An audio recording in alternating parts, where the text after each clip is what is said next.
back. Just in case you're just tuning in, this is Mother Earth. We are at Lekki Conservation Center, where I'll be meeting a professional. He is a conservation biologist, a doctor, in the person of Joseph Onoja.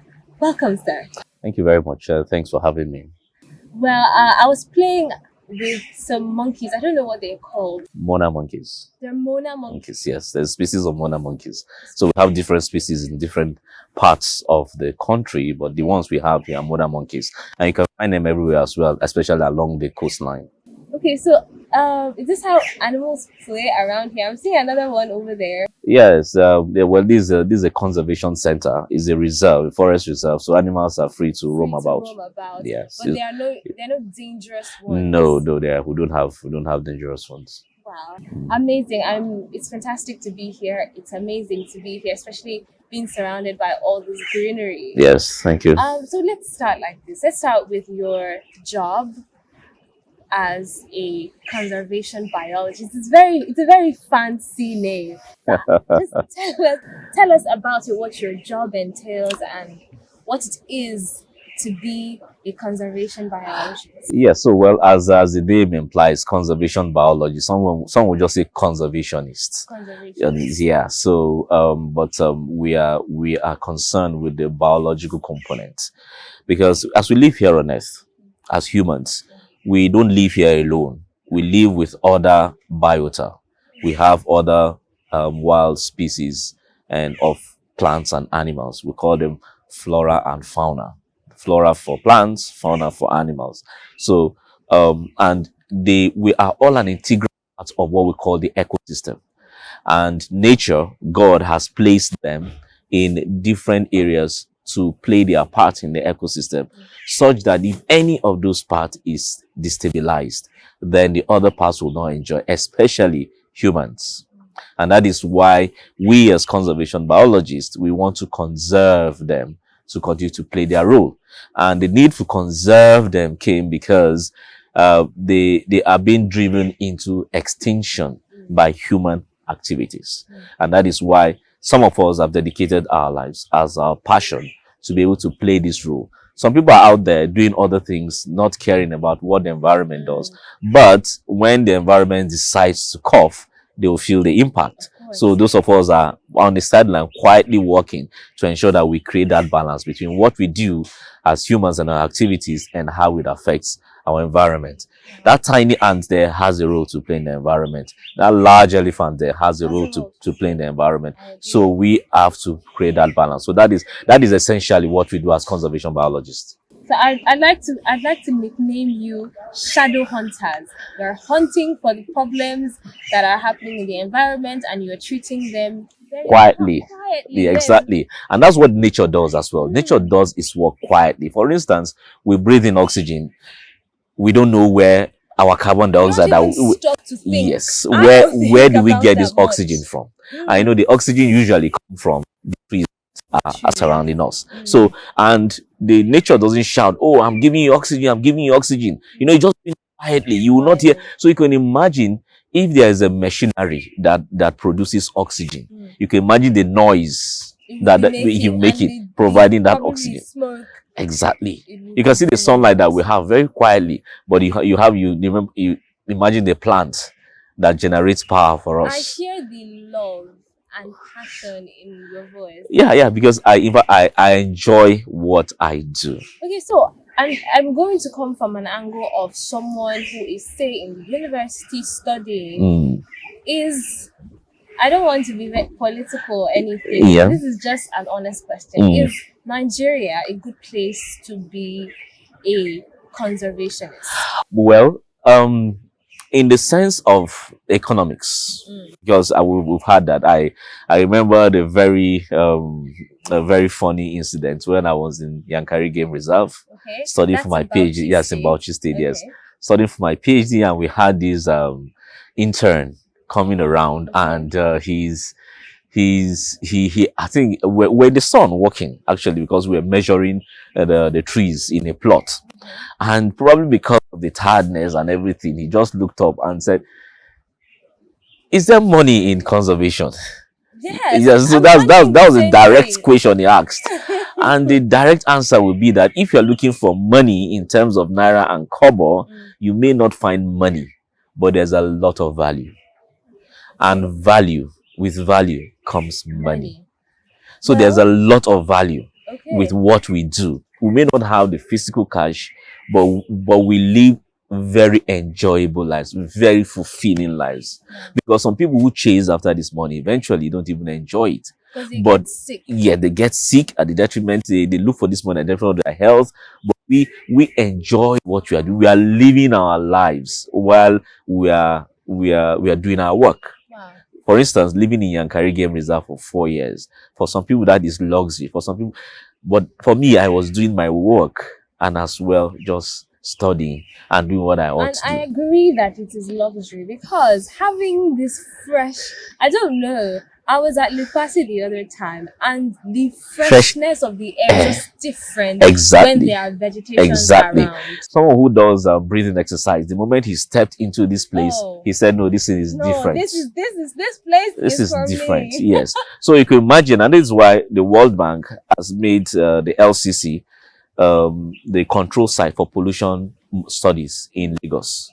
So we are the control site. Amazing. Yes, we are the control site. We have 7 other stations, but we are the control site because here you can imagine what's happening. Okay, so today we'll be talking about a few topics, but let's start with trophy hunting. And that's the reason I pointed out these very beautiful animals I Animals. saw. Mm. Let's start from trophy hunting. It is very widespread. It comes in waves and then falls and comes back again. And I want us to talk about it and inform people at home about trophy hunting and what it entails. So let's start.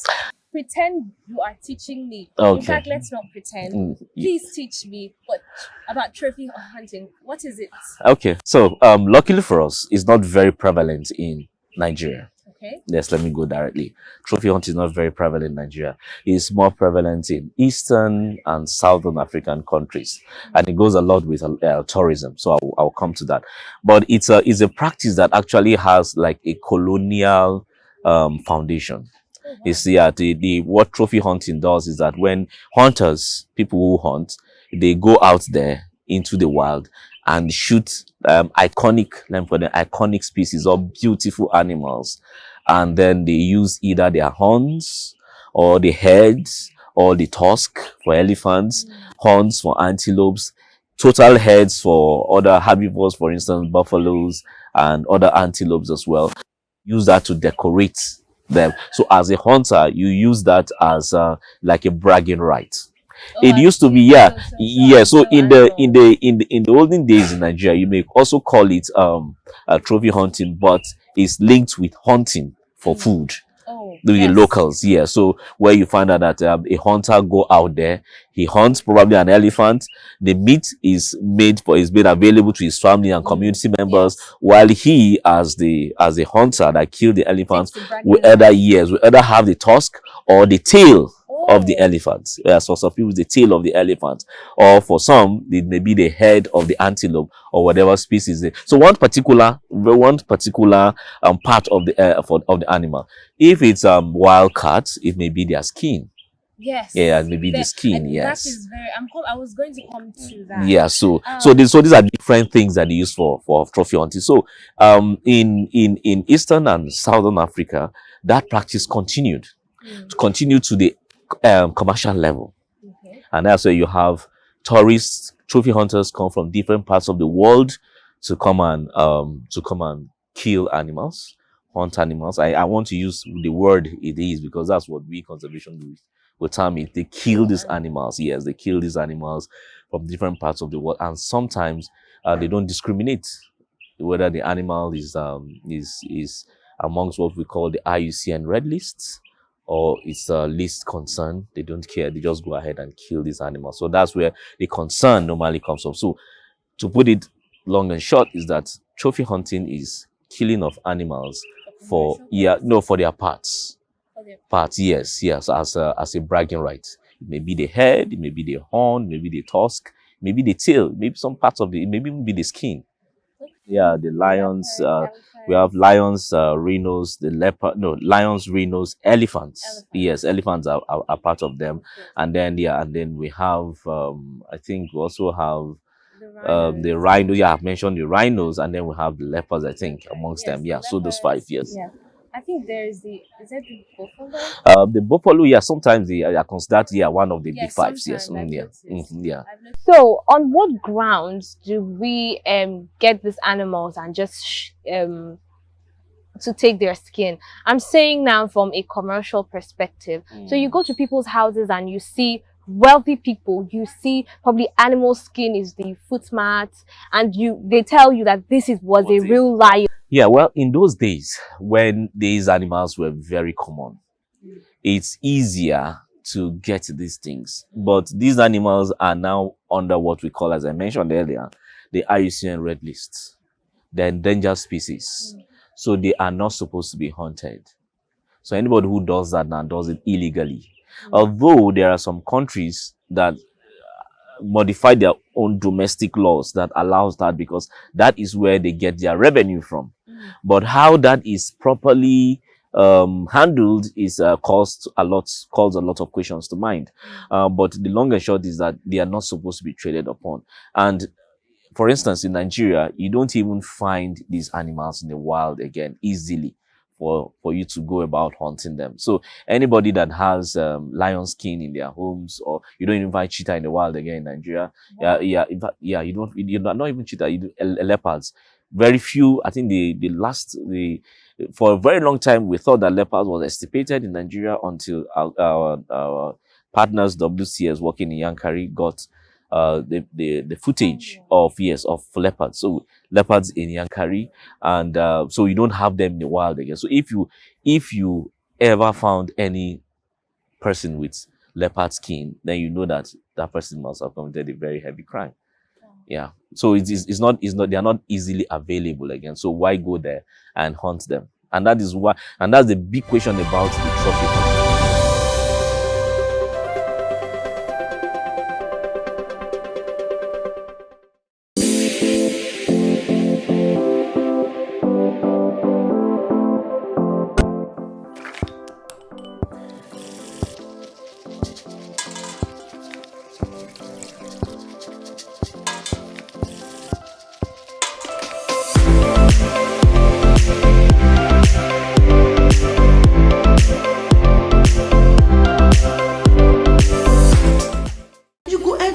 Just make you go buy fresh palm fruits. When you reach house, you go wash, you go pound, your body go dey pain you, even your fingernails go dey pain you. But make una no worry, make una relax. I get good news for una. Una don hear of Banga fresh palm fruit extract. All you need to do na make you go for the open am. Take the amount wey you want, put am for your pot. Which soup you wan make? Shey na egusi, shey na ogbono, shey na vegetable, shey na banga. My sister no waste time again, my brother no waste time again. Just go buy Banga fresh palm fruit extract. They go know say you sabi cook and you be better cook. Banga, come make your food yummy yum. Distributors needed nationwide. Phone number 081 63 974447, 08035 644436, 070 6663 8213. Banga fresh palm fruit extract.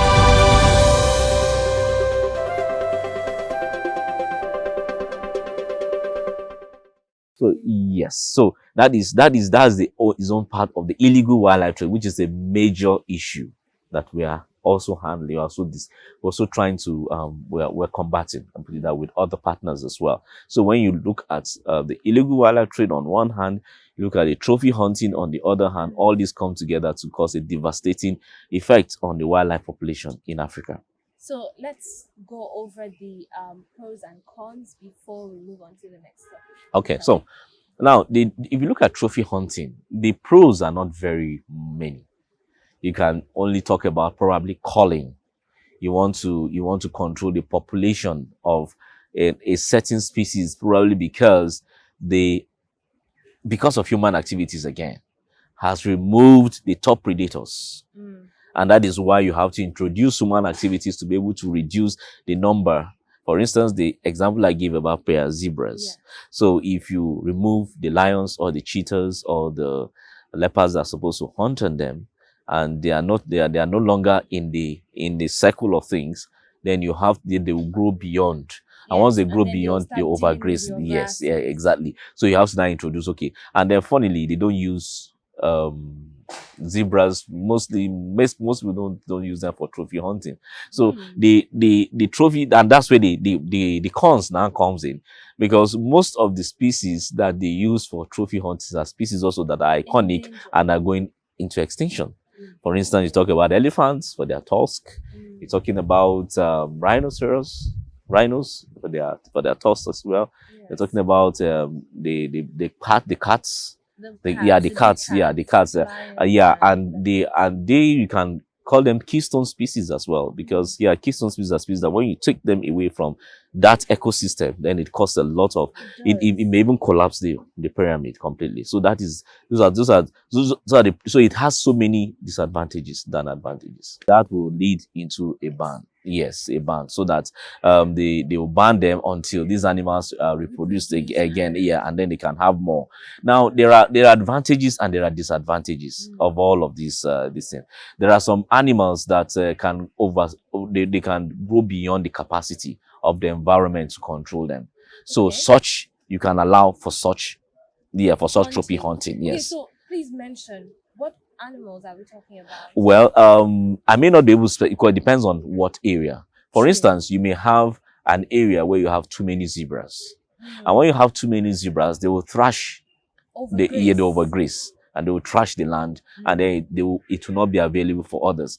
In the US, I think there's a situation whereby they had to reintroduce the wolves into one of the Yellowstone or so National Park, so that they will control the population of elk, because they were trashing the soil completely. No grasses were growing because they didn't have any predator. Nature has placed a balance, so that if you tamper with one balance, then there will be a problem, because there's what we call the predator-prey cycle, where when the predator becomes so much, because they are feeding on the prey, their population will crash. Allowing the prey population to also rise. So while the population of the prey is rising, that of the predator is also now rising gradually, because they are feeding on more. So that is how they continue to go. So they push down the population of the prey. So they continue to create that balance, because if there are too many prey, which are herbivores, now they also are predators of the grasses.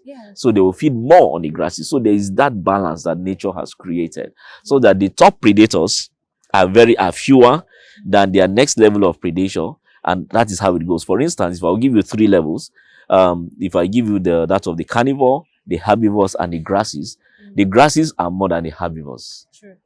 Okay, the herbivores are more than the lions. So when you have more lions than the herbivores, then they'll finish. Yes, then the pyramid. But sometimes human activities tamper with that pyramid, and then it causes trouble. Wow. Wow. Okay, now let's talk about the economics of trophy hunting. Now, I think it's the pangolin. They use the scales for medicine in Asia. So and that's a different that's a different discussion altogether. Yes, pangolin, that's illegal wildlife trade. Completely is a different subject altogether from trophy hunting. So let me tell you the difference now. Trophy hunting is because you want to get a particular part of the animal and display. Now pangolins are not just pangolins, vultures, and other animals. So they kill them and get their scales and export them for purposes. Now pangolin has been rated as the most illegally traded mammal in the world, because of how they've been traded. Recently, about how many tons were confiscated in about 9 tons. That's about 9,000 kg. And if you convert it, that's like 2,500 pangolins that must have been descaled to be able to get that number. 500, yes. Because each pangolin, an adult pangolin, will be at an average of 5 kg. So if you convert that, that's what we're talking about. So crazy. yes, so that's its own part of the illegal wildlife trade, which is a major issue that we are also handling. We're also trying to we're combating, and put it that with other partners as well. So when you look at the illegal wildlife trade on one hand, you look at the trophy hunting on the other hand, all these come together to cause a devastating effect on the wildlife population in Africa. So let's go over the pros and cons before we move on to the next topic. Okay, so now if you look at trophy hunting, the pros are not very many. You can only talk about probably culling. You want to control the population of a certain species, probably because of human activities again, has removed the top predators. And that is why you have to introduce human activities to be able to reduce the number. For instance, the example I gave about zebras. Yeah. So if you remove the lions or the cheetahs or the leopards that are supposed to hunt on them, and they are no longer in the circle of things, then they will grow beyond. Yes. And once they grow beyond, they overgraze. Yes, yeah, exactly. So you have to now introduce, okay. And then funnily, they don't use zebras. Most people don't use them for trophy hunting. So the trophy, that's where the cons now comes in. Because most of the species that they use for trophy hunting are species also that are iconic and are going into extinction. For instance, you talk about elephants for their tusk. You're talking about rhinos for their tusk as well. Yes. You're talking about the cats. The big cats, lions, and leopards. And you can call them keystone species as well, because keystone species are species that when you take them away from that ecosystem, then it causes a lot of. It does. It may even collapse the pyramid completely. So those are the. So it has so many disadvantages than advantages in trophy hunting. Wow. So this has been a very, should I say, healthy chat. Thank you. It has been a very healthy chat. Although trophy hunting is not prevalent in this part of the world, it is good to really learn about it. Create more awareness, and then we can actually draw a parallel with poaching, which is the one that is very prevalent here. Yes. Yeah, so illegal hunting, if I put it that way. That's another thing. Yes. Now that you mentioned it, can we go over poaching a little bit? Yes. But then I'm thinking we should really stay on poaching. Okay. We should really stay on poaching, and that would be next time. Yes. And so this is all we can take on the show for now. Stay and stick with us for the next segment of this talk with Dr. Onojat. It promises to be full of information, impactful. Why should you be responsible for your surrounding? It's because everybody has a social responsibility to contribute their own quota, because Mother Nature is listening, she is waiting, and she wants to know that you care. Until we come your way next time, make sure to follow iBrandTV on all social media platforms. My name is Success Caminus. See you next time.